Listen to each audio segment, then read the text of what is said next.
नमस्कार दोस्तों, मेरे यूट्यूब चैनल में आप लोग का स्वागत है। मैं एक छठ व्रत पूजा गीत गाए जा रही हूँ। अच्छा लगे तो कमेंट बताइएगा कैसा लगा। एक पारंपरिक गीत है।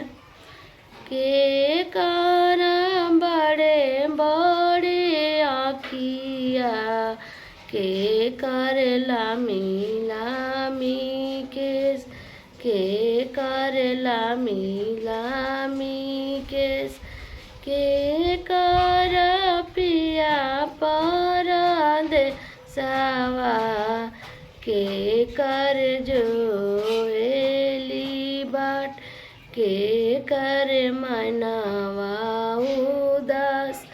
छठी माई के बड़े बड़े आँखिया उन्हें कर लामी लामी केस उन्हें कर लामी लामी केस उन्हीं के पिया पर देसवा उन्हें कर मनवा उदास उन्हें कर मनवा